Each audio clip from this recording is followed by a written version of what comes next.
Hello, magandang umaga po sa ating lahat. Muli, maraming salamat sa Diyos sa pagkakataon na binigay niya sa atin upang tayo po ay makapagpuri at makapagsamba po sa Kanya. Ngayon po ay araw ng linggo at araw po ng pagsamba sa Panginoon. Kaya tayo narito. At bahagi po ng pagsamba ay ang ating pong pag-aaral at pagbubulay-bulay ng Kanya pong mga salita. Kaya sa oras na ito, tayo po ay dadako sa pag-aaral ng salita ng Diyos. Ang ating pong pag-aaral ay pinamagatan po nating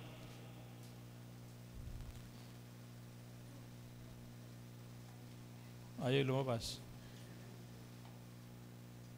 Yan, handling end time pressures. Yan. So kung kayo po ay may Biblia, samahan niyo akong buksan ito sa aklat po ng Luke chapter 21, verse 25 hanggang verse 28. At ganito po ang ating pong mababasa. There will be strange things happen to the sun, the moon, and the stars on earth. Whole countries will be in despair, as afraid of the roar of the sea and the raging tides. Verse 21, people will faint from fear as they wait for what is coming over the whole earth. For the powers in space will be driven by their courses. Then the Son of Man will appear, coming in a cloud with great power and glory. Verse 28, then these things begin to happen.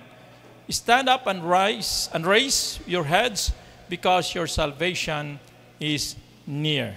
Yan, pagpalain po ang pagkabasa ng salita ng Diyos. Bago tayo magpatuloy, tayo muna sumaglit na imuko at manalangin. Hallelujah. Purihin ko, Diyos, sa aming Ama. Sambahin po ang iyong dakilang pangalan sa umagang ito. Kami po'y nagpupuri at nagpapasalamat sa inyo, aming Ama, sa pagkakataon na binigay mo sa amin upang muli Ikaw ay aming mapapurihan at masamba sa umagang ito. Salamat po sapagkat kami, Panginoon, ay binigyan mo rin ng pagkakataon upang tunghayan ang iyong mga salita, pag-aralan at pagbulay-bulayan po ito, aming Ama. Ang aming pong panalangin nawa ay patuloy lamang ninyo kaming turuan, ituro sa amin ang mga salita na dapat po naming maunawaan sa magitan, Panginoon, ng pagtuturo ng banal na Espiritu. Hayaan mo, Diyos, na kami po ay samahan niyo po, pangunahan niyo po mula umpisa hanggang matapos, at inyo kami nawang pagpalain. Salamat po. Ang lahat ng ito ay samot dalangin namin sa inyo sa pangalan ni Jesus. Lahat ay magsabi ng Amen at Amen. Purihin po ang ating pong Panginoon. Sige po, palakpakan natin ng Diyos. Hallelujah. Okay, sa ating pong pagsisimula, naniniwala ho tayo na si Kristo Jesus, sabi nga, He died and rose again. Ano po? At ang Panginoon Jesus na iyon, nung siya po ay nabuhay na muli, umakyat sa langit, pero nangako siya na siya ay babalik. Kaya nga, Christ who died and rose again is coming soon. Naniniwala ba kayo na malapit na dumating ang Panginoon? Yan, malapit na dumating. At tanong lang doon, ay handa na ba tayo sa pagbabalik ng ating Panginoon? Okay? Sabi ito, many scriptures describe different conditions before His return. Ano po? Marami po na tayo mababasa sa Biblia patungkol ho sa mga iba't ibang mga palatandaan, makondisyon patungkol sa pagbabalik ng ating pong Panginoon. Yung mga nagaganap at nangyayari sa ating pong panahon, ito'y nagbabadya na malapit na dumating ang ating Panginoon. Kaya sabi nga, maging doon sa teksto na ating pong binasa, even our text reveals difficult days ahead before His return. Sinasabi doon sa ating pong binasang talata sa Luke chapter 21, na kung saan, sabi doon, ay bago dumating ang ating Panginoon, ay mararanasan muna ang mga mahihirap na sitwasyon. Kaya nga ho, sa Luke sa 21 verse 28, sabi ito, when these things begin to happen, kapag nangyari na yung mga bagay na ito, nagaganap sa langit, sa lupa, mga bagay nito na nagaganap sa karagatan, lahat ng iyon, sabi nga, stand up and raise your head. Bakit? Because your salvation is near. Malapit na ho ang pagliligtas sa inyo. So, ibig sabihin po, hindi naman ibig sabihin na hindi pa tayo ligtas. Ang sinasabi po dito, malapit na ho ang pagbabalik ng Panginoon upang kunin tayo at dalhin doon sa Kanyang kaharian. Yung salvation dito, yung total salvation talaga. Kasi nga, although dito halimbawa, tayo po ay, habang narito sa mundong ito, bagamat tayo po ay ligtas na, nakakilala sa Panginoon na naligtas na tayo, pero hindi pa totally. hindi pa totally talaga yung ating pong kaligtasan, yung ating pong nararanasan na ipinangako ng Panginoon na kaligtasan, hindi pa totally kasi nga, apektado pa rin tayo ng mundong ito. Nagkakasakit pa rin tayo, di ba? May problema pa rin tayo, tapos namamatay pa rin ho tayo. Samantalang kung tayo po ay nasa piling na ng Panginoon, lahat ng ating naranasan dito sa mundong ito, mawawala na. Kaya nga, your salvation is near. Ano po, yung total salvation talaga, total redemption talaga, ay mawawala na. Ano po, sa piling ng Panginoon, wala nang sakit, wala nang karamdaman, wala nang kamatayan, wala namang problema. Yan, wala ka ng problema sa asawa mo. Wala ka ng problema sa anak mo. Ano po, wala na. Maayos ng lahat doon sa kabilang buhay. Okay? Kaya nga ho, yun ang ating pong inasahan.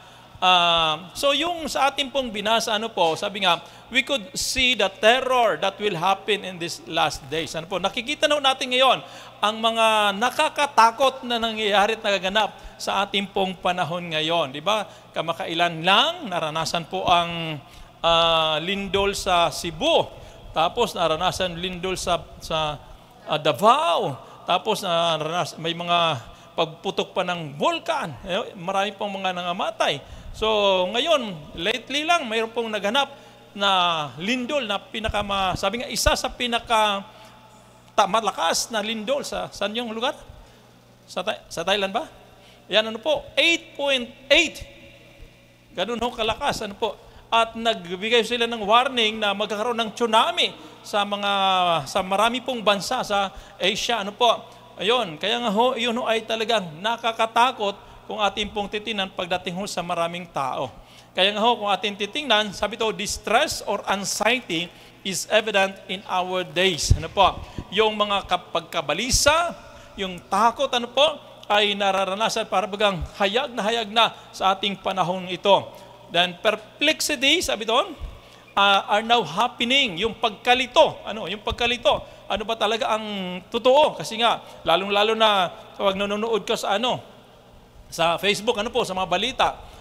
Minsan, mayroon pong mga balita na hindi naman talaga totoo. Mga fake news, di ba? Lalong natatakot yung mga tao.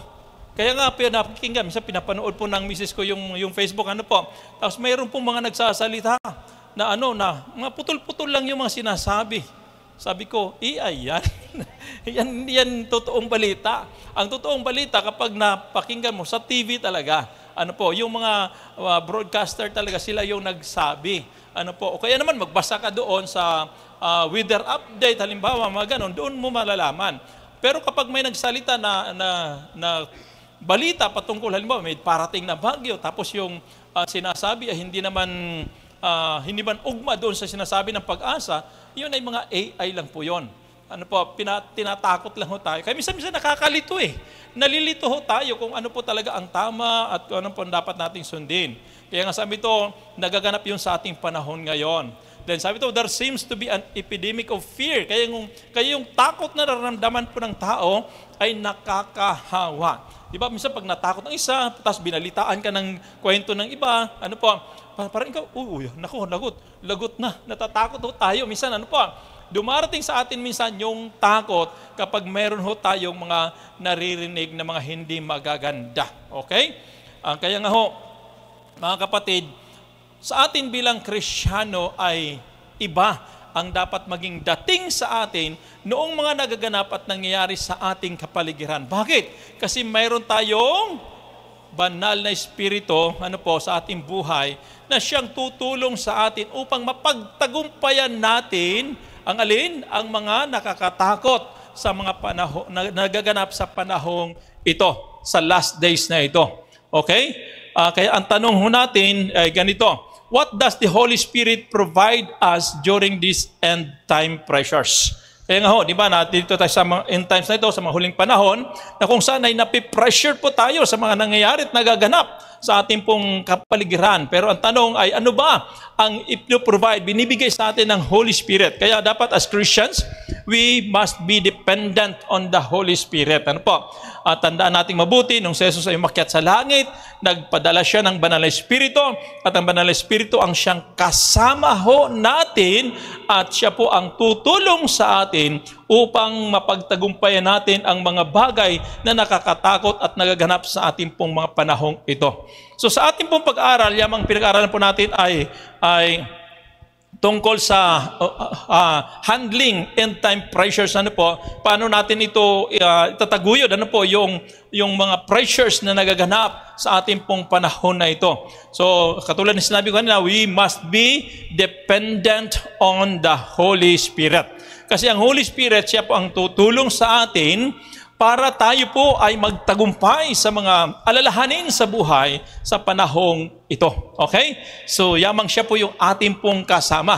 Ano po? Kaya ito tingnan po natin sa umaga ito sa ating pag-aaral kung ano po ang nagagawa at maibibigay ng Banal na Espiritu sa ating pong buhay. Una, sabi ito, when we are distressed, the Holy Spirit gives us comfort. Yan. Kapag tayo daw po ay nababalisa, ano po, nag-aalala, ang Banal na Espiritu ang magbibigay sa atin ng kaaliwan. Okay? Kaya nga doon sa ating pong teksto, sa Luke chapter 21, verse 25, sabi ron, and there will be signs, ano po, there will be signs in sun, and moon, and stars, and on the earth, the stress of nations in perplexity because of the roaring of the sea and the waves. Okay, tingnan po natin, ano po, sa mga bago dumating ating Panginoon, ano po, mayroon pong mga magaganap at mangyayari sa mga kalawakan. Una-una sa araw. May nakita na ba kayong kakaiba sa araw? Ang araw ay nagiging pula. Di ba? May mga signs na gano'n eh. Okay? Sa buwan, may nakita na ba kayo ng signs sa mga buwan? Yan. Ang buwan ay nagiging yan, mayroon mga napula. Yung mga stars, ano po? Mayroon na ba kayo nakita mga kakaiba doon sa mga stars? Yan. Kasi minsan kasi hindi naman tayo masyadong aware doon, ano po? Kasi nga hindi man nagaganap sa ating kapaligiran. Pero sa ibang lugar, sa ibang bansa, ano po? Mayroon po mga nagaganap na kakaiba patungkol sa kalangitan. At sabi nga, kapag may nangyaring ganon, maging dito sa lupa, ano po, ay nakakaranas ang mga tao ng pagkabalisa. Okay? Yung pagkabalisa o kaya yung anxiety, ano po, dahil po sa mga pangyayaring ito, lalong-lalo sa ating pong karagatan. Yan, sabi ito, because of the roaring of the sea, ano po, and the waves. Bakit? Kasi nagkakaroon ng mga tsunami, nagkakaroon ng mga malalakas na bagyo, ano po. Kaya yun ay nakapagbibigay ng pagkabalisa. Pag sinabing distress, sabi dito, ano ibig sabihin ng distress? Sabi ito, sa dictionary, ganito pang ibig sabihin, an afflicted, wretched or exhausted condition, a state of extreme need. Yun ang ibig sabihin ng distress. Ano po? Yung ikaw ay apektado na ng mga kaganapan at pangyayari dahil ang pangyayari ito ay masama at talagang nakaka-exhaust po sa ating buhay, nakakasira ng ating pong kondisyon sa buhay. Tapos sabi ito, a state of extreme need. Talagang kailangan mo ng tulong. Ano po? Dahil ikaw ay nasa state of calamity. Parang ganun po. Yan, parang gano'n po. Parang ikaw ay nasa kalalagayan na talagang kailangan mo ang tulong. Yun ang ibig sabihin ng distress. Yun, ibig sabihin, nagpapanik ka na dahil sa iyong nararamdaman at nararanasan. Okay? Kaya nga, sabi nga, our greatest need in times of distress ay ano? Our greatest need in times of distress ay ano? Comfort. Yan. Sa panahon po ng pagkabalisa, ang atin talagang kailangan sa buhay ay walang iba kundi yung comfort. Di ba? Comfort talaga ang kailangan natin. Kasi nga, kapag mayroon pong nag-aaliw sa atin, yung pagkabalisa na yan, yung mga takot na yan, ano po, yung anxiety na yan, yung fear na yan, ano po, yung distress na yan, yun ho ay atin pong malalagpasan kapag mayroon pong nagko-comfort sa atin. At salamat sa Diyos sapagkat mayroon tayong banal na Espiritu na siyang nagbibigay ng comfort sa bawat isa po sa atin. Kaya nga sabi sa John chapter 14, verse 16, and I will pray to the Father. Sino nagsasalita? Si Jesus. And He shall give you another comforter, that He may abide with you forever. Yan ho, ano po? Ang ating Panginoon, bago siya umakyat ho sa langit, kasama niya ang kanyang mga alagad, nangako siya sa kanyang mga alagad at sabi niya ganon, mananalangin ako sa Ama at padadalhan niya kayo ng another comforter. Ayun, ano po, ibig sabihin ng another comforter, kung ako ay nagbibigay ng kaaliwan sa inyo, ito ay siya rin ay magbibigay ng kaaliwan sa inyo sapagkat siya ay hindi iba sa akin. Ang tawag ng comforter na iyon ay parakletos. Ano po? Ibig sabihin, hindi siya iba sa akin. Kumbaga sa ano, siya yung banal na Espiritu. Okay? At siya'y mananahan sa inyo magpakailanman. Ako, aalis, pero ito ay mananahan sa inyo, mananatili sa inyo magpakailanman. Yun ang yung Holy Spirit. Kaya sa verse, kung atin titingnan, sa verse, chapter 14, verse 1 ng John, sabi na, let not your hearts be troubled. Ano po? Let not your hearts be troubled. Huwag mabalisa ang inyong mga puso. Huwag kayong magulumihanan. Huwag kayong matakot. Huwag kayong mabalisa. Ano po? Believe in God, believe also in me. Sabi po ng ating Panginoon. Well, mga kapatid, sabi nga, in this world, we have trouble. Tama? Sa mundong ito, mayroon tayong mga troubles in life. Ano po? But, tandaan po natin mabuti, ito ang sabi ng Panginoon. Sa John 16, verse 33, sabi ito, I have told you this so that through me you may have peace. In the world you will have trouble, but be courageous, I have overcome the world. Di ba? Sabi ng Panginoon, sa mundong ito, mayroon talagang kaguluhan, mayroong tribulation, mayroong mga troubles in life. Ano po? But sabi ng Panginoon Jesus, ay sa akin, mayroon kayong kapayapan. Kaya nga pag mayroon kang trouble, may distress sa inyong buhay, may anxiety ka, halimbawa ganon, ang kailangan mo ay yung kapayapaan. Magkukomfort sa iyo para magkaroon ka ng kapayapaan. Pero sabi ng Panginoon, huwag kayong mabalisa. I have overcome the world. Okay? Kaya lakasan ninyo ang inyong loob. Mga kapatid, yun ang sinasabi ng Panginoon. Kaya sabi ito, while we live in this world, we encounter situations wherein we doubt we could overcome them all. So, habang tayo narito sa mundong ito, sabi nga rito, ano po? Habang tayo ay narito sa mundong ito, ay minsan nakakaranas tayo ng mga sitwasyon na nakakaranas tayo ng mga iba't ibang mga sitwasyon sa buhay na para bagang nagda-doubt ho tayo na kaya natin pagtagumpayan ang lahat. Parang hindi natin minsan naisip na kaya pala natin pagtagumpayan ang lahat. Ano po, nagda-doubt tayo kung minsan, ano po, dahil sa mga kaganapan sa buhay, minsan, pag dumarating po yung mga problema sa ating buhay, ang tanong natin ay, kaya ko ba to? Diba? Malalagpasan ko ba ito? Yun minsan ang nasa isip po natin. Pero mga kapatid, gusto ko pong sabihin sa inyo, yes, kaya natin malagpasan lahat ng problema, lahat ng mga sitwasyon sa buhay, kaya nating malagpasan. Bakit? Kasi mayroon tayong Panginoong Jesus na sinasabi niya, I have overcome the world. Mayroon tayong banal na Espiritu na siyang tutulong sa atin upang tayo po ay maging matagumpay sa buhay. Okay? Kaya huwag ho tayong matakot na mabuhay sa mundong ito. And take note, sabi nga, we never experience trouble alone. Hindi tayo nag-iisa, di ba? Na nakakaranas ng anxiety, ng troubles in life. Hindi lang ho tayo nag-iisa. Kasama natin lagi ang ating Panginoon. Sabihin po natin sa ating katabi, kasama mo ang Panginoon. At hindi lamang yon, kasama mo ang banal na Espiritu. Di ba? Kasama natin ang banal na Espiritu, kaya nga ho siya ay narito, nanaan sa ating buhay, sinasamahan niya tayo habang tayo nabubuhay sa mundong ito, kasama natin ang ating Panginoon. So therefore, kung makakaranas man tayo ng anxiety, distress, troubles in life, hindi ho tayo nag-iisa. Pati ho ang Holy Spirit ay kasama ho na nakakaranas. Ang kagandahan lang, dahil kasama natin siya, siya ang tutulong sa atin para magtagumpay tayo sa mga distress sa buhay na ito. Okay? So, sabi ito, the Holy Spirit lives within the believer's body. Di ba? Ang sabi ng Bible, ang Banal Espiritu, siya ay nanahan sa ating mga buhay. Kaya nga ho, saan naroon ang Holy Spirit? Saan naroon niya yung Holy Spirit? Wala ho siya doon sa langit, narito siya sa atin. Ano po? Narito sa ating mga puso. Yun ang sinasabi ng Bible. Nanahan siya, nanirahan siya sa ating pong buhay. Di ba? Katulad lang lagi ho nating sinasabi at sinasabi po ng banal na kasulatan, ano po?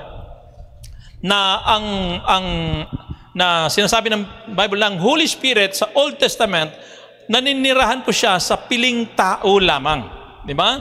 Sa piling tao. Sino po mga taong yon? Sa hari, sa mga saserdote, at saka sa mga propeta lang. Sa Old Testament po yon. Ano po? At ang Banal Espiritu na yon, lagi nating sinasabi ng Bible na kapag tapos na ho ang kanyang trabaho doon sa mga taong ito, sa kanino yon? Sa hari, sa pari, at saka sa propeta. Ano po? Kapag tapos ang trabaho, umaalis ulit yung Banal na Espiritu na yon. Okay? Umaalis po yon. Okay? Pero sa ating panahon, sabi nga, sa ating panahon, the Holy Spirit dwells in every believer. Ano po? Sa bawat isa po sa atin. So dahil siya nananahan sa atin, hindi na siya umaalis. Siya ay nananahan sa atin magpakailanman. Andyan siya lagi sa piling po natin. Amen ba yun? So dahil siya ay nakasama natin, He can do, kaya niyang gawin ang lahat ng bagay na kailangan po natin. So sa panahon po ng ating pong anxiety, sa panahon po ng ating pong kabalisahan o mga fears in life, distress in life, ano po, narin siya para tayo bigyan ng comfort. Bigyan tayo ng comfort sa buhay. Ano po? So kaya napakasarap isipin na mayroon tayong katuwang, katulong sa buhay at walang iba kundi ang ating pong Panginoon, ang banal na Espiritu na kasama natin sa bawat araw ng ating pong buhay. Okay? So, tuloy po tayo. Sabi rito, ayaw na.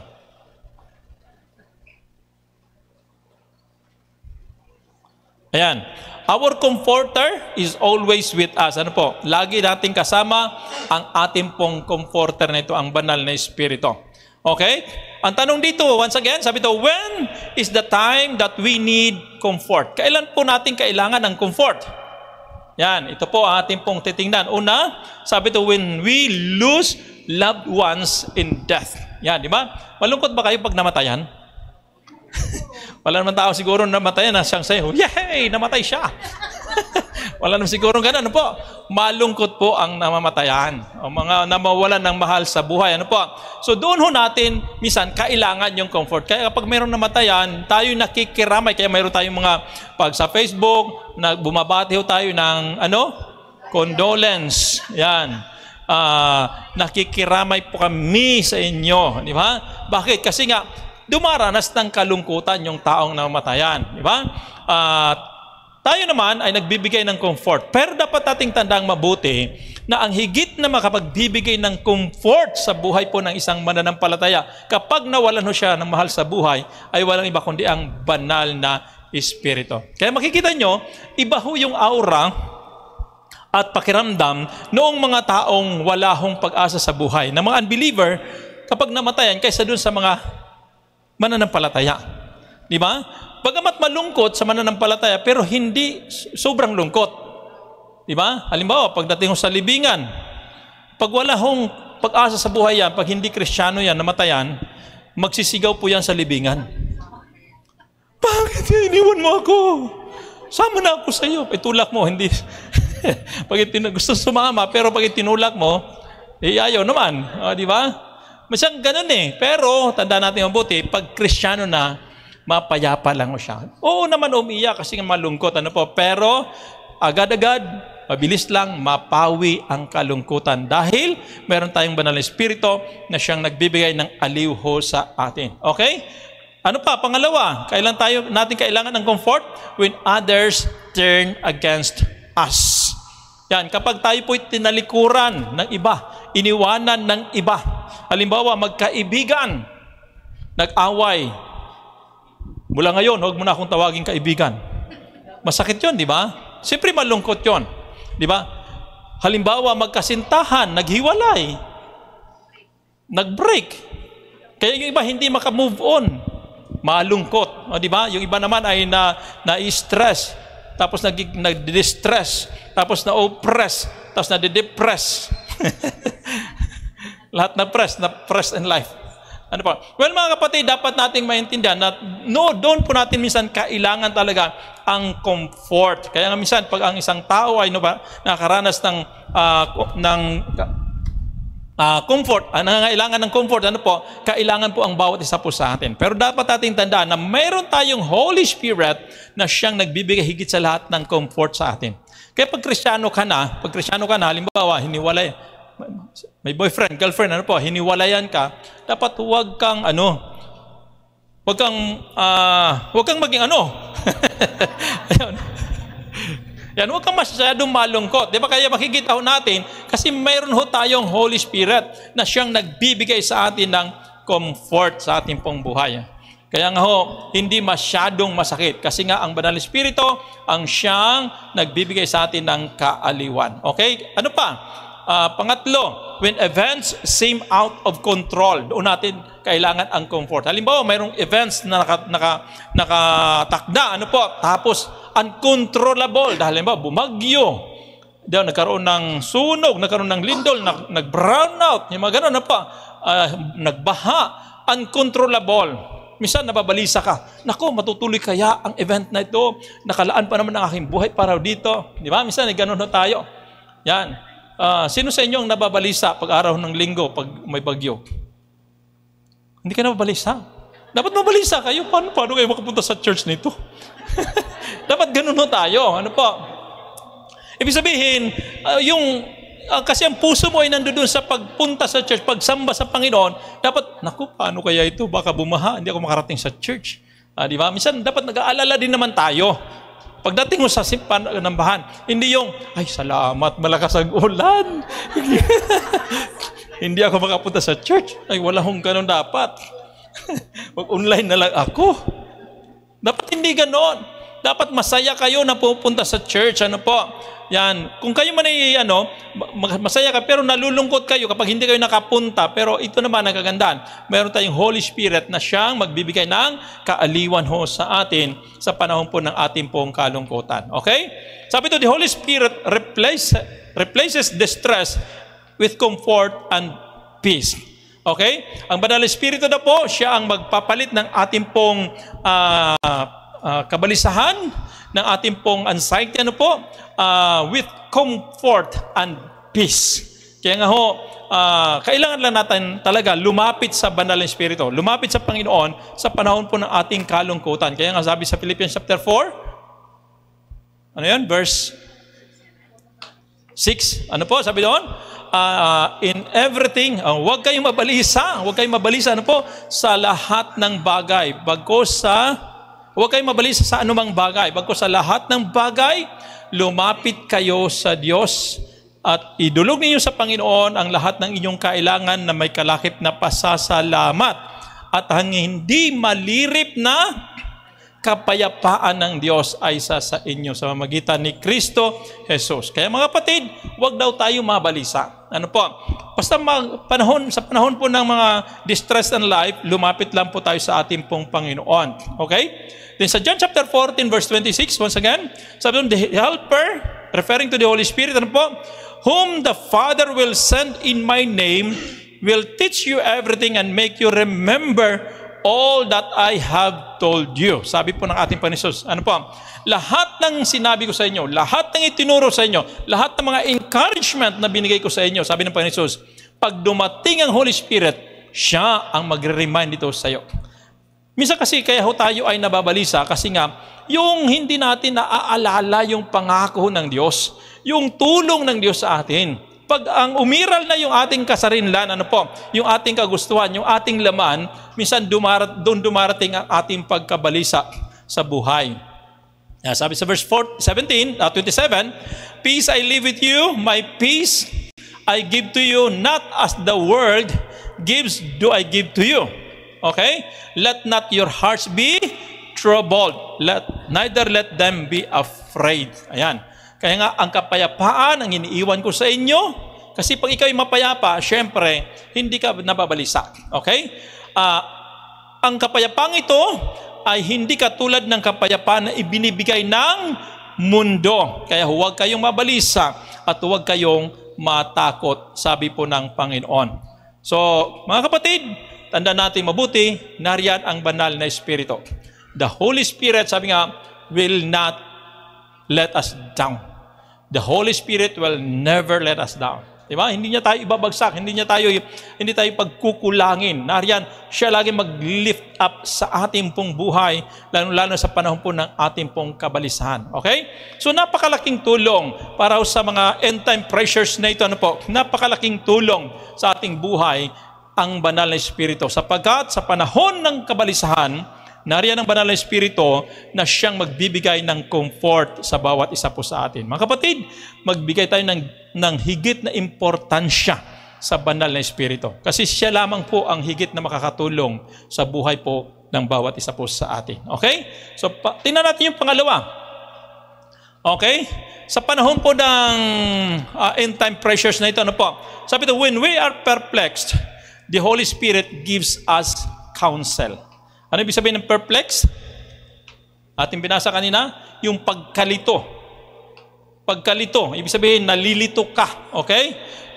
Perplex. Sabi ito, finding no way out. Para bagang hindi mo na malaman kung ano ang gagawin mo. Ano po? Kasi marami halimbawa, namimili ka ng daan. Ano po, hindi mo malaman kung ano talaga ang tamang daan. Mayroong 100, mayroong 500, mayroong dating daan, mayroong daan ng katotohanan. Ano ba talaga ang tama? There's only one way. Isa lang ang tama. Si Jesus ang tanging daan. Nalilito ka kuminsan kung sino mapakinggan mo. Ano po? Sa mundong ito, nalilito ka minsan, pero dapat iisa lang ang iyong susundan. Okay? Ay, ang tawag doon ay perplex. Ano po? Pag sabi perplex, ay nalilito. Yan. Minsan sa mga gustong magkaroon ng girlfriend, minsan nalilito Sino ba talagang sa kanilang tatlo? Si Aida, si Lorna o si Fe? O nakakalito Parang naalala ko yung aking anak, sabi niya. Naalala ko kasi yung anak ko, sabi niya nung maliit pa yun Sabi niya pag ako'y nagkagoro ng girlfriend, kinakailangan 3. Bakit? Kasi sabi niya, naalala niya kasi dahil mayroon kaming kapitbahay na bata pa, may namatay yung girlfriend. Kaya malungkot yung kapitbahay po namin, namatay yung girlfriend niya, bata pa. Kaya sabi ng anak ko, gusto ko 3 para pag namatay yung isa, may isa pa. Pag hiniwala na ko, sabi isa pa. Naninigurado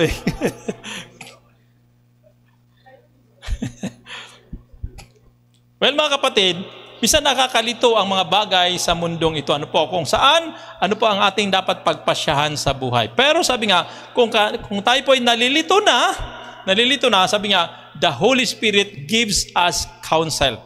Ang Banal Espiritu ang siyang magbibigay sa atin ng payo kung ano po ang tama nating gawin at pagpasyahan sa buhay. Ang tanong natin dito, do you feel trapped by your problems? Na-trap ka na ba sa mga problema sa iyong buhay na para bagang hindi mo malaman kung ano ang iyong pagpapasyahan?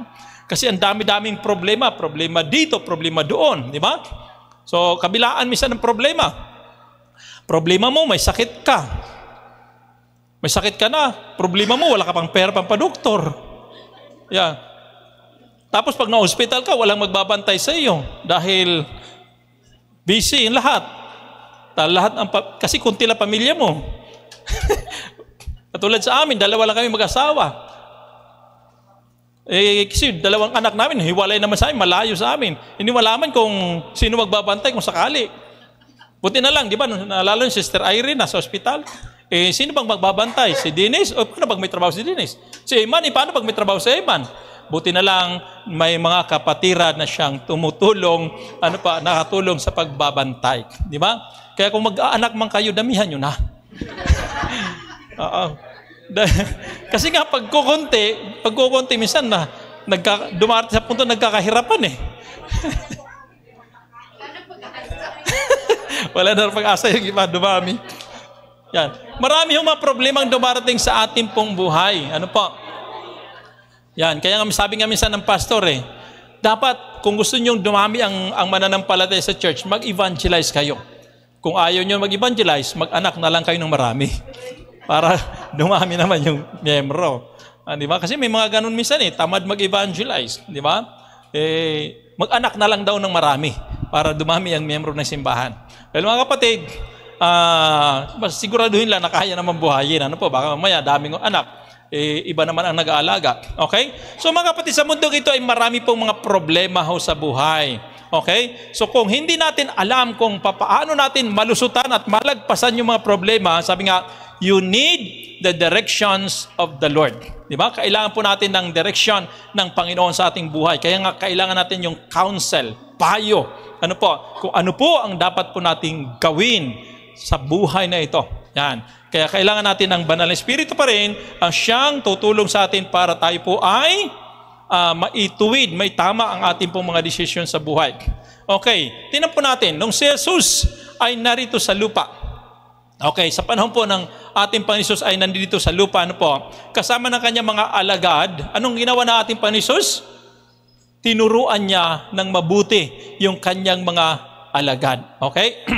Tinuruan niya ng mabuti yung kanyang mga alagad. Kaya nga sabi roon, when Jesus was with His disciples, He taught them. Tinuruan niya. Ano po? Bakit niya tinuruan? Para matuto ang mga alagad na kung ano po ang dapat nilang pagpasyahan sa buhay kahit wala na ang ating Panginoong Jesus. Okay? So, kaya nga ating titingnan ng Biblia, ganito ating mababasa. John chapter 14 verse 25, I have told you this while I am still with you. Yan. Sinasabi ko ito sa inyo habang ako'y kasama pa ninyo. Ano po sinasabi ng Panginoon Jesus dyan sa konteksto? Ano po? Sinasabi ng Panginoon Jesus na siya ay nagpapaalam na sa kanya mga alagad na siya minsan ay aalis. Sabi ng Panginoon, actually sa John chapter 13, ako'y aalis at sa pupuntahan ko, hindi kayo makakapunta. Kaya ang tanong mga alagad, saan kayo pupunta ang taong ito? Bakit hindi kami makakapunta? Kaya pagdating sa chapter 14, sabi ni Philip, sabi niya, Panginoon, hindi yung taga-United Sabi niya, ituro mo lang sa amin ang daan. Kung saan ka pupunta at pupuntahan ka namin. Sabi ni Jesus, ako ang daan, ang katotohanan at ang buhay. Walang makaparoon sa Ama, kundi sa mamagitan ko. So, ibig sabihin, si Jesus ay pupunta sa kanyang Ama, kaya sabi ni Jesus, ngayon, hindi kayo makakapunta, pero darating panahon, makakapunta rin po kayo doon. So, mga bagay na ito ay itinuro ng ating Panginoon Jesus doon sa kanyang mga alagad para pagdating ng takdang panahon ay hindi na sila malito kung saan naroon si Jesus, paano sila pumunta doon, alam na nila ang kanila pong mga gagawin. Ayan, kaya nga sabi rito, maliban sa itinuro ko sa inyo, ito ang kagandahan kasi mayroon kayong Holy Spirit.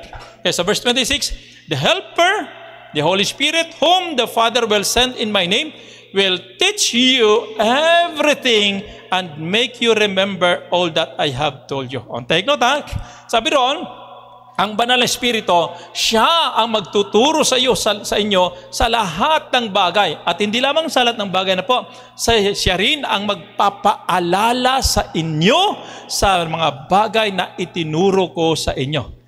Diba? Sabi nung una, tinuruan ng Panginoon ang mga alagad. Ngayon, kapag wala na ako, ipapaalala ng banal na Espiritu yan sa inyo pag wala na ako, sabi ng Panginoon. So mga kapatid, ang tanong natin ay, ano ang ipapaalala sa atin ng banal na Espiritu kung wala tayong natututunan patungkol kay Kristo Jesus?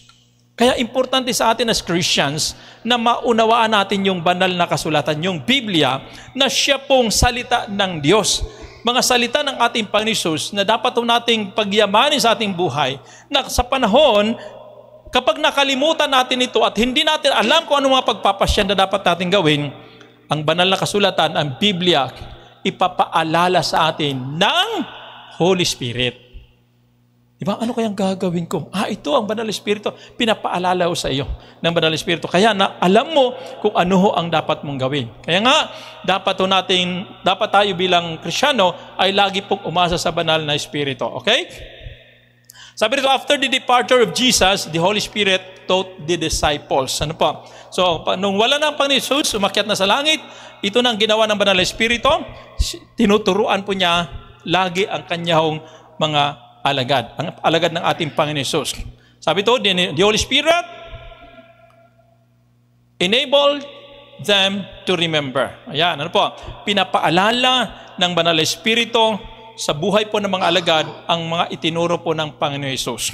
Okay? So yun ang ginawa ng Banal na Espiritu sa kanila. Pangalawa, He guided them into all truth. Ano po? Ginaguide po ng Holy Spirit ang mga alagad patungo po sa lahat ng katotohanan. Okay? Ang take note, ano po? Kasi tayo minsan nalilito tayo. Sino sa inyo ang nalilito kung ano ba talaga ang tama? Sino ba talaga ang tama? Di ba may mga ganong sitwasyon na ating buhay? Actually sa atin, ay mo kung hindi ka pa kayo nagdududa na tayo ho yung tama. Naniniwala ba kayo na tayo yung tama? Sabi ko sa iyo, hindi kayo nagdududa pa kayo eh. Yung iba ayaw sumagot eh. Naniniwala ba kayo na tayo po yung tama? Yan, bakit tayo naniniwala na tayo yung tama? Di ba? Actually, gusto ko pong sabihin sa inyo, sa mundong ito, wala hong tama. Lahat ay may tama. Iisa lang ho ang tama. Sino? Si Kristo Jesus lang. So kapag ikaw ay may relasyon kay Jesus, tama ka. Ikaw ay yung tama. Kaya nga ho, na hindi natin sinasara ang pinto, hindi natin sinasara ang pinto pagdating sa kaligtasan. Doon sa mga, ang kaligtasan ay hindi lang ho talaga para ho sa atin. Kundi binubukas natin ito sa lahat. Na kahit anong relihiyon mo, saan ka man naroon, as long as you know na mayroon ka talagang personal na relasyon sa Panginoon, ay pwede kang maligtas. Hindi naman tayo makasarili. Kaya nga, hinahayaan natin na ang Banal na Espiritu ang siyang magturo doon sa mga tao upang ang taong ito ay dalhin sa tama, sa katotohanan. Di ba? Kasi ang tao, kapag alam niya na siya na talaga ay, kapag alam niya mayroong Holy Spirit siya sa buhay niya, the Holy Spirit will guide him into all truth. Kaya dadalhin siya at dadalhin doon sa tamang lugar kung saan siya ay nararapat. Di ba? Halimbawa, nandoon ka sa isang false religion. Halimbawa, tapos nandoon ka, maliho ang iyong kinalalagyan. Pero yung kinalalagyan mo mali, pero ikaw totoo, tama. Kasi mayroon kang personal na relasyon sa Panginoon, talagang, then the Holy Spirit will convict your heart. Talagang hipoy ng Banal na Espiritu ang puso mo at dadalhin ka niya sa tamang lugar kung saan ka ay nararapat. Yun ang trabaho ng Banal na Espiritu sa atin. He will guide us. He will guide us into all truth. Kaya sabi sa John 16 verse 13, when however the Spirit comes, who reveals the truth about God, He will lead you into all truth. Siya ang mag-guide sa iyo patungo po sa lahat ng katotohanan. He will not speak on His own authority, sabi ng Panginoon Jesus, but He will speak of what He hears and will tell you of things to come. So, ibig sabihin, ang Banal na Espiritu ang siyang, ang kanyang sasabihin ay wala hong kaiba doon, hindi ho kaiba doon sa sinasabi ng Panginoong Jesus. Kung anong sinasabi ng Panginoon Jesus, yun din po ang sinasabi ng Banal na Espiritu sa atin. Kasi nga, siya po ay nagtuturo, nagsasalita lamang ayon po sa kanyang sa sinasabi po ng ating Panginoon Jesus. Okay? He will guide us into all truth. Okay, another one, sabi to, He taught them what to say. So, minsan nababalisa tayo, natatakot. Ano bang sasabihin ko? Yan, di ba? Pero sabi nga, ang Banal na Espiritu ang tutulong sa atin para tayo po ay kung ano po ang dapat nating sabihin. Di ba? Nasubukan nyo na ba minsan na pinagsalita kayo ay hindi nyo malaman kung ano yung sasabihin? Parang nangangatog kayo, nababalisa kayo, di ba? Natatakot kayo, ano kayang sasabihin ko, baka yung mali-mali. Kaya minsan, ano sabi? Kinakailangan manangan ka, magtiwala ka sa Banal na Espiritu. At hayaan mo ang Banal na Espiritu ang siyang magturo sa iyo kung ano ang iyong sasabihin. Pero, babalansihin lang po natin, pero, kailangan mong mag-aral din kung ano ang iyong sasabihin. Kasi ang trabaho ng Banal na Espiritu ay ipaalala sa iyo kung ano ang iyong sasabihin. Yung mga pinag-aralan mo, ipapaalala sa iyo ng Banal na Espiritu. Yung hindi mo napag-aralan kasi nga tamad ka mag-aral. Yung mga hindi mo napag-aralan, hindi dumating sa point na, hindi dumating sa isip mo nung ikaw ay nag-aaral, idadagdag pa ng Banal na Espiritu sa iyo habang ikaw ay nagtitiwala ho sa Kanya. Di ba? Kaya napakahalaga na tayo po ay laging nananangan sa Banal na Espiritu. Huwag tayong matakot. Halimbawa, pinag-preach ko dito si Jose. Coach yan eh. Yan. Pastor, paano ba? Ano ba gagawin ko? Yan. Yan. Tapos title niya, tungkol sa love, John 3:16. Yan. Pinagagawa ko sila ng assignment kung paano gumawa ng sermon. Yan, John 3:16 lang ang kanilang assignment. Isa lang. Nagawa ho na nila. Tuwang-tuwa sila nung nagawa nila kung paano nila gawa ng sermon yung John 3:16 na yon. Bagat ganun lang yan pero nakita ko nila, ay ganito pala yon. Ganito pala ang tamang paggawa. Ayun, natutuwa ho sila. Excited po yung mga yon yung mga coaches natin na tinuturuan, excited po sila na matuto pa na mas marami. Kaya nga, hinahangad nila na sana magkaroon ulit, mag-aral ulit. Ayan, kaya lang, wala si Jose mamaya, sa sunod. Mamaya ba?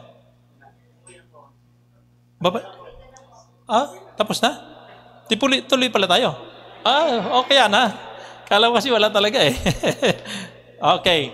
So, sabi ng Bible, He taught them what to say. Sabi ito, sa Luke chapter 12, verse 11, sabi ito, when they bring to you to be tried in the synagogues or before governors or rulers, do not be worried about how you will defend yourself or what you say. Di ba? Huwag daw kayong mag-alala kung ano ang inyong sasabihin at huwag kayong mag-alala kung paano nyo ipagtatanggol ang sarili sa harap ng mga gobernador o sa harap ng mga pinuno. Sabi ito, verse 12, for the Holy Spirit will teach you at that time what you should say. Sabihin po natin, the Holy Spirit will teach you. Yan. The Holy Spirit will teach you at that time what you should say.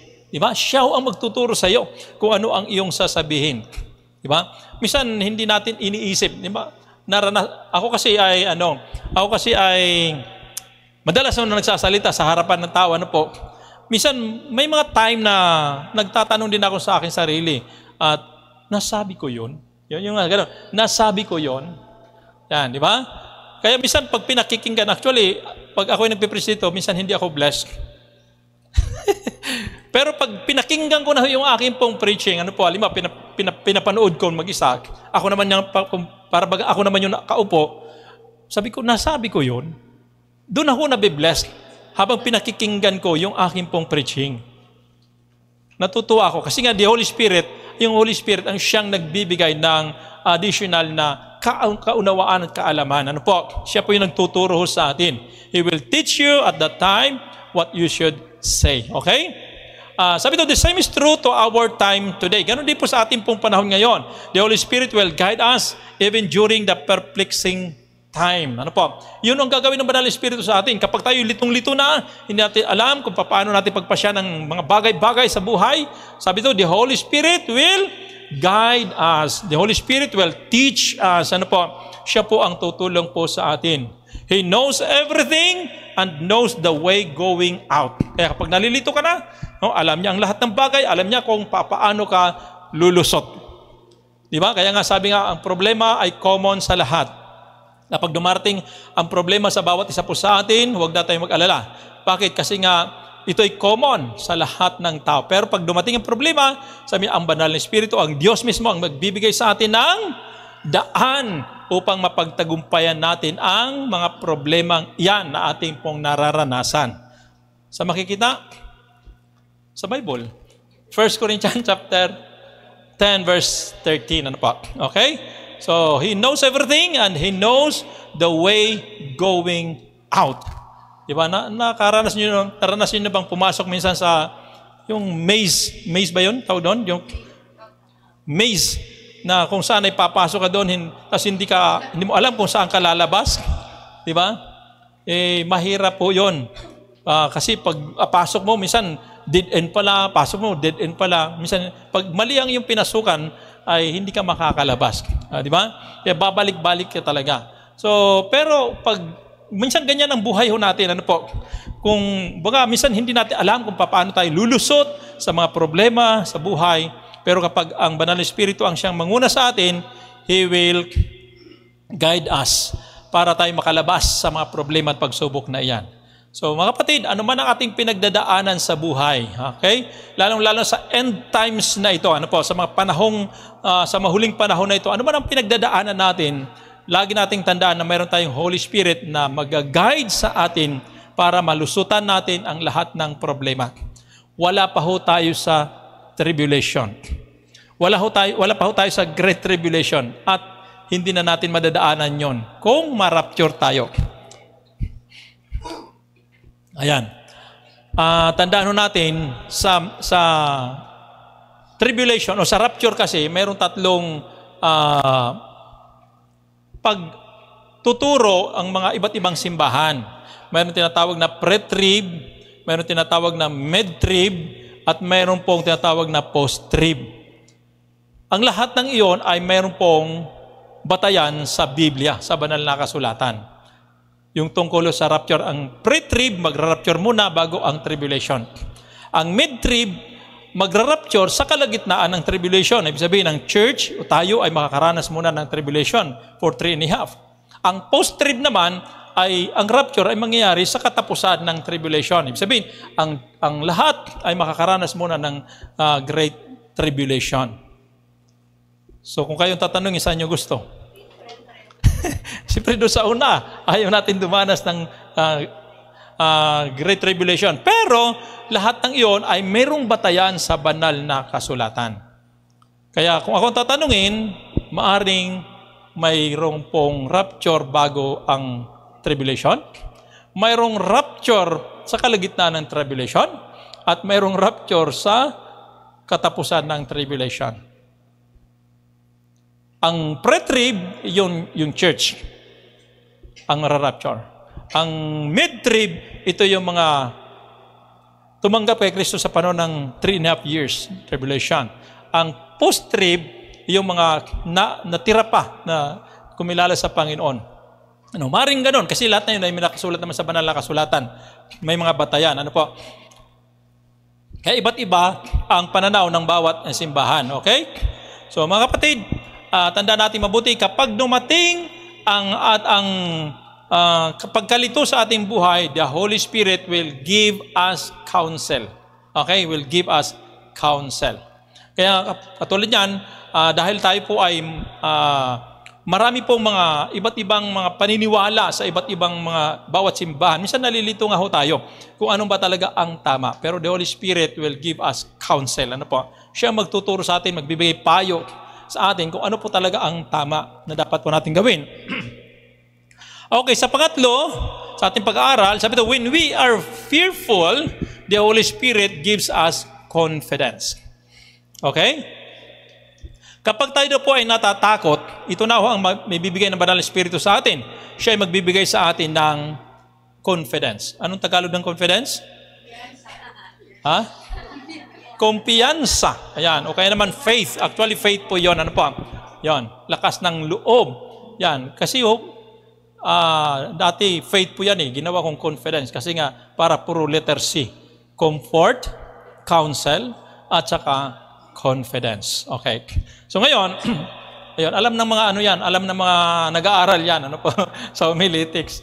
yung amin po pinag-aaralan tungkol sa alliteration. Okay, so John chapter 14 verse 27, sabi doon, "Peace I leave with you, my peace I give to you, not as the world gives do I give to you. Let not your hearts be troubled, neither let them be afraid." Yan, inulit lang na po natin yung talata kanina, ano po? Sabi ito, huwag ho mabalisa ang inyong mga puso, huwag ho magulumihanan, at huwag ho kayong matakot. Bakit? Kasi nga kapag dumating ang takot sa ating pong buhay, sabi nga, nariyan ho ang Banal na Espiritu na siyang magbibigay sa atin ng confidence o kumpiyansa sa buhay. Sabi rito, time came to the life of the disciples that they were afraid because Jesus told them that He will go away. Yan. Kapag kayo ay iniwanan, nagpaalam sa inyo, matatakot ka ba? Di ba? Minsan hindi, yung magpapaalam ba sa iyo, ano po, aalis ako, pupunta ako sa malayong lugar, o kaya hindi na ako babalik. Siguro ang yung nararamdaman ay takot pag nagsabi, hindi na ako babalik. Ano po? Kaya yung iba, hindi nagpapaalam. Kahit yung kamatayan natin, hindi na pinapaalam sa atin ng Diyos. Kasi kung pinapaalam, ano mangyari sa atin? Matatakot tayo. Di ba? Kaya sabi ng iba, hindi mo ako natatakot mamatay. Natatakot ako, paano mamatay? Pero lahat naman tayo ay talagang doon, patutong ano po. Pero ang Diyos, sabi niya, hindi niya pinapaalam sa atin kung kailan tayo mamamatay. Bakit? Kasi pag alam natin, matatakot tayo. Yan. Si Juan lang ho, hindi natatakot yan na mamatay. Bakit? Kasi may kwento yan sabing ganon. Dumating ho si kamatayan at gusto niyang sunduin si Juan. Kaya ang ginawa ho ni kamatayan, kumatok sa pinto. Sabi, Juan, narito ako para sunduin kita. Kasi ngayon, ikaw na ho naka-schedule na sunduin ko. Pero malakas pa si Juan, ha? Ikaw naka-schedule ngayon na susunduin ko. Yan ho, nasa number 1 ka sa listahan ko. Sabi po ni kamatayan. Sabi naman ni Juan, paano mangyari? Yung lakas-lakas ko pa. So, ang ginawa niya, dahil siyempre, confidence siya sa kanyang sarili, malakas pa siya in-entertain niya si kamatayan. Halika muna, pasok ka muna, kamatayan. Magkape muna tayo. Ayun, nagkape ko sila. Pinagkape niya si kamatayan. Tapos, sabi ni kamatayan sa kanya, naku, alam mo Juan, sa tanang buhay ko, ngayon lang ako nakatikim ng kape. Ang sarap pala, barako. Yan. Busy kasi ako sa kasusundo. Ang dami kong sinusundo sa mundong ito. Ngayon lang ako nakapagpahinga. So sa sobrang tuwa, nagpahinga siya, pinagpahinga siya ni Juan. So nakatulog si kamatayan. Nung nakatulog, dali-dali kinuha ni Juan yung listahan. Ang ginawa niya, binuran yung kanyang pangalan sa unahan, number 1. Inilagay niya doon sa dulo. Sa dulo. Tapos, nung nagising ho si kamatayan, sabing ganon, ay, ang sarap palang matulog. Yan, sarap palang matulog. So, dahil sa ginawa mo, Juan, sabing ganon, pinagkape mo ako, pinatulog mo ako, hindi mo na kita susunduin. Uunahin ko muna yung nasa dulo.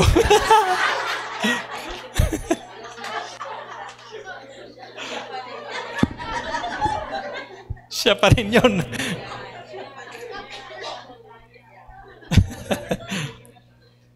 Well, mga kapatid, sana ba tayo?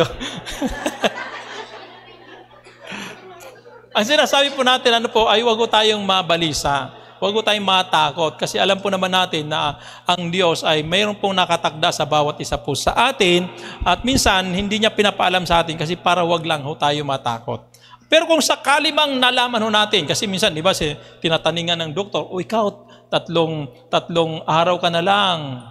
Ikaw, 1 buwan ka na lang, 2 buwan ka na lang. Mga ganun, nagtatanin ng doktor. Pero huwag daw tayong matakot kasi mayroon tayong Banal na Espiritu na siyang nagbibigay sa atin ng kapayapaan, comfort, nagbibigay sa atin ng confidence, nagbibigay sa atin ng faith para huwag tayong matakot sa mga nagaganapan sa ating pong buhay. Diba? Naalala niyo yung kwento ko ulit dito dati na mayroong isang babae na mayroong pong cancer. Sabi ng doktor sa kanya, 2 months ka na lang na mabubuhay. Na tinalingan niya. Tapos ang ginawa niya, pag uwi niya, hindi siya nabalisa, nagtiwala siya sa Panginoon. Sabi niya ganon, Inipon niya kanyang mga kaibigan, halika kayo, sumama kayo sa akin, mag-celebrate tayo. Bakit? Sabi ng mga kaibigan, kasi 2 months na lang ako. Mamamatay na ako, sabi ng doktor. So ang ginawa niya, bumuo tayo ng isang asosasyon na ang gagawin natin, tutulong tayo sa mga kabataan, sa mga mahihirap. Yan, papakainin natin yung mga bata, gano'n. So sa loob ng 2 buwan, ay yun ang ginawa nila, nag-mission sila. Sama siya, mission sila. Hanggang sa lumipas yung 2 buwan, hindi namatay. 3 buwan, hindi namatay. Umabot ng 2 taon, hindi pa rin patay. Nakalimutan niyang mamatay. Buhay pa rin siya kasi nga nakafocus ang kanyang isip doon sa pag-mission. At yung doktor na nagsabi sa kanya, patay na. Nauna pang namatay. Di ba? Kaya mga kapatid, huwag lang tayo matakot. Alam naman ng Diyos, siya man na may hawak ng ating pong buhay. As long as we know na mayroon tayong Diyos, mayroon tayong banal na Espiritu na siyang magbibigay ng lakas ng loob natin, magbibigay ng pananampalataya sa atin. So, huwag tayong matakot. Okay? Sabi to, time came to the life of the disciples that they were afraid because Jesus told them that He will go away. Di ba, nagpaalam ho ang Panginoon Jesus, aalis ako, pupunta ako sa lugar na hindi nyo mapupuntahan. Okay? Kaya nga sabi ng Panginoon sa John chapter 14 verse 25, these things I have spoken to you while I am still with you. Yeah? Ang mga bagay nito, sinasabi ko sa inyo habang ako'y kasama pa ninyo. Para huwag kayong matakot, huwag kayong mabalisa. Kasi pagdating ng panahon na mangyari ito, alam nyo na. Di ba? Minsan, yun ang kagandahan ahead of time. Sino sa inyo ang napipressure? Sino sa inyo ang natatakot sa mga kaganapan sa paligid natin sa panahong ito? Hindi ba kayo natatakot? Yung pagputok ng bulkan, lindol. Misis ko ay napaparanoid na minsan Hindi, sabi niya lagi, pagka kami natutulog, dapat nakaano ka. Kasi pag natutulog ako, nakabrief lang Dapat nakahanda na yung pantalon mo. May biglang naglindol, lalabas ka nakabrief. Yun, lagi niya iniisip yun Dapat tayo nakahanda. Saan mo yung susi? Sabi ko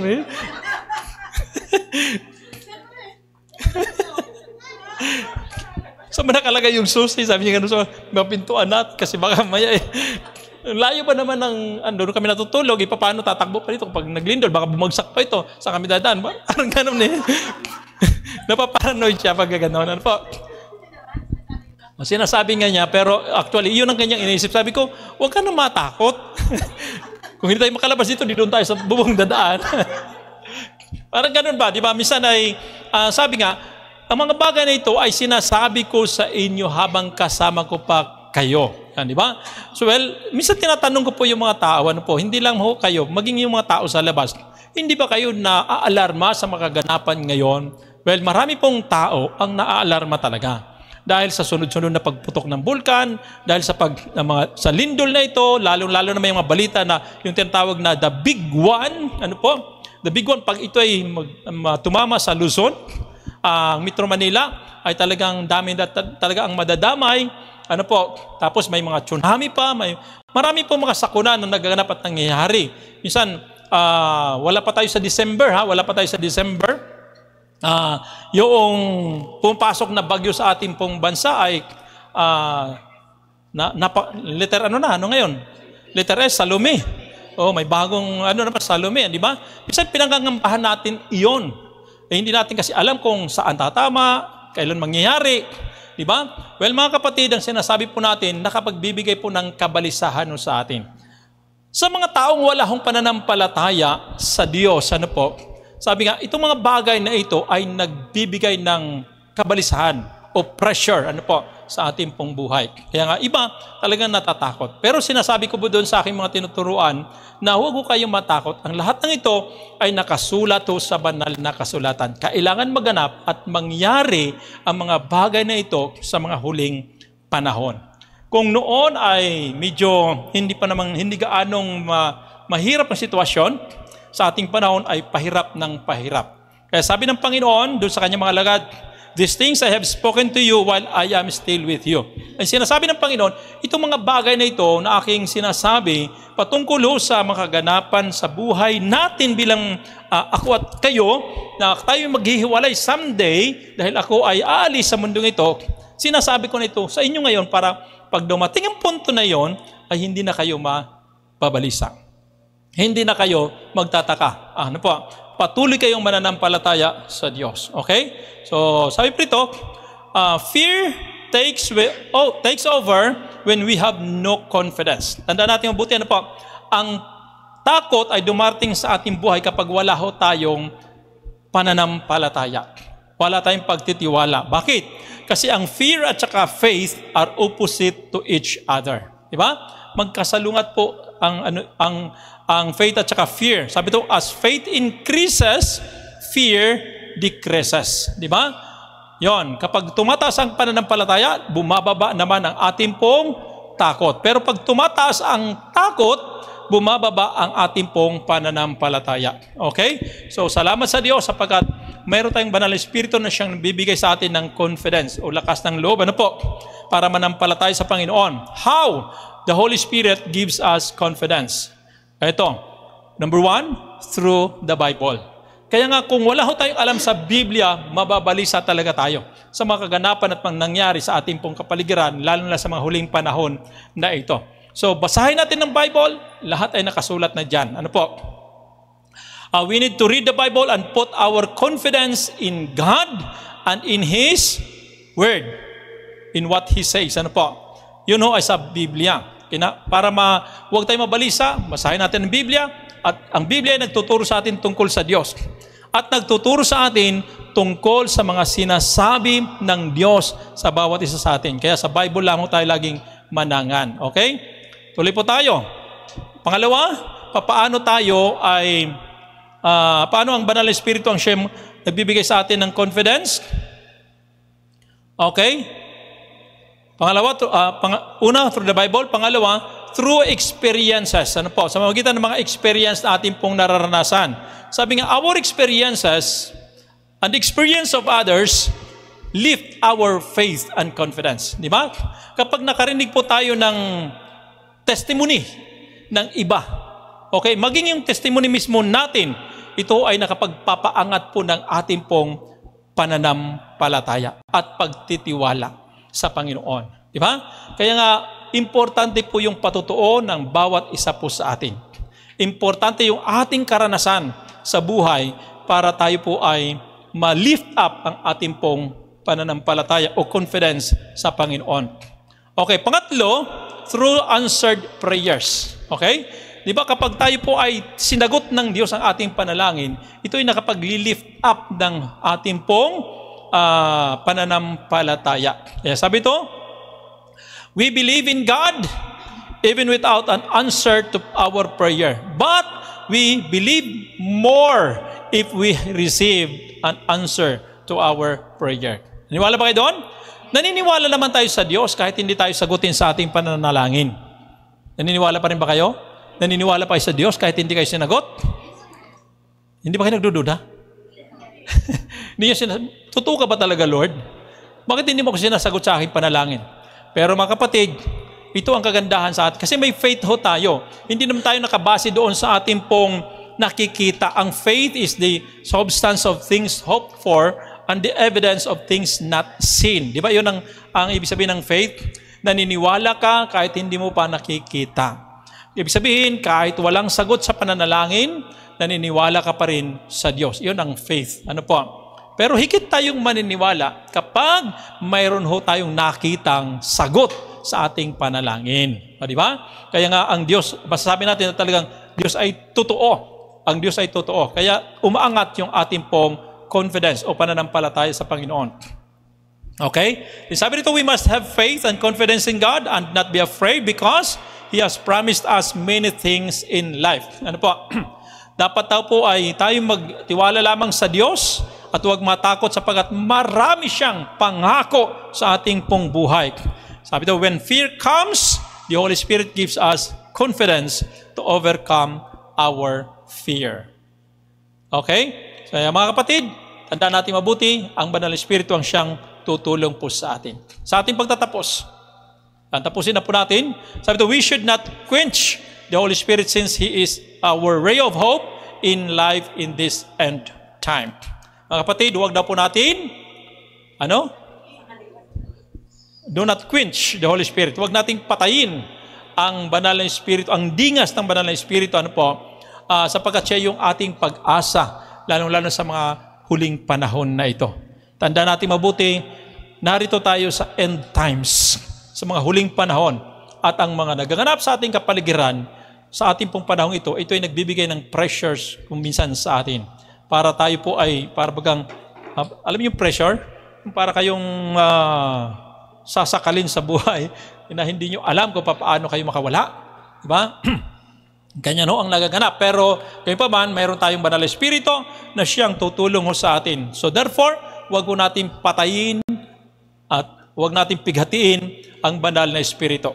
1 Thessalonians 5:19, do not quench the Spirit. Okay? Ano dapat natin gawin? Sabi rito, number 1, accept His comfort when we are distressed. Yan ang una natin pinag-aralan.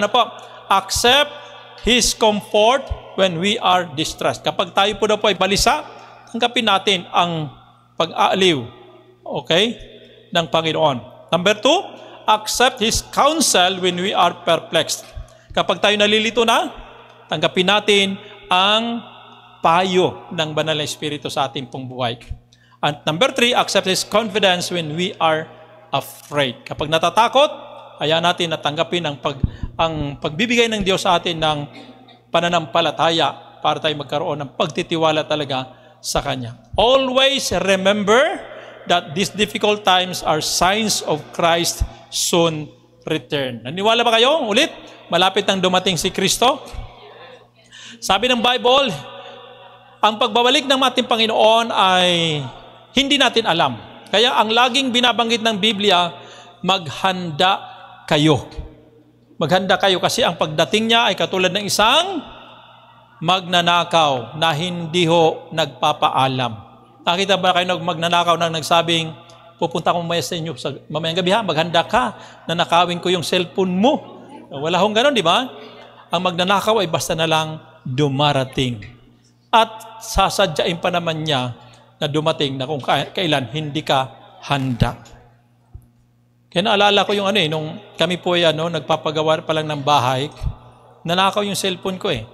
Nung una ng mga gabi na kami po ay natutulog, actually, confidence pa kami. Meron kaming confidence na tiwalang-tiwala ho kami na yung aming pong, kasi hindi pa naman tapos wala pang bintana, wala pang pinto, natutulog kami sa loob. Nasa second floor naman yun eh. Kaya tiwalang-tiwala kami. Wala nang pumapasok doon eh. Parang tiwala. Nung nalagyan na ng bintana, nalagyan na ng pinto, saka pumasok yung magnanakaw. Nung una, nung nalagyan ng pinto ng ganon, sinasara namin. Pero nung siguro nakalimutan lang maisara, saka dumating yung magnanakaw. Hindi man lang nagpaalam. Ayun, kinuha yung cellphone, buti na lang na-recover naman namin. So, ang sinasabi po natin, ang magnanakaw ay dumarating na hindi nagpapaalam. Parang ganon, sinasabi ng Panginoon na siya'y darating na hindi natin alam. Kaya ang lagi niyang paalala sa atin, maghanda tayo, panatilihin natin nakadingas yung ating pong ilawan, di ba? Panatilihin natin ang ating pong, manatili tayong gising, lagi tayong magbantay, sapagkat hindi natin alam kung kailan darating ang ating Panginoon. So, nasa huling panahon na po tayo. At yung mga nagaganap at nangyari sa ating kapaligiran, ito ay nagbabadya na talagang malapit nang dumating ang Panginoon. Excited ba kayo sa pagdating ng Panginoon? Ako excited na ako eh. Di ba? Ang hirap kasi dito, hindi natin mapagawa yung ating building. Pupunta ka sa munisipyo, ang hirap kumuha ng permit. Gusto ko sa langit na lang. Sister Irene, excited na eh. Okay, so tayong lahat magsitayo mga kapatid.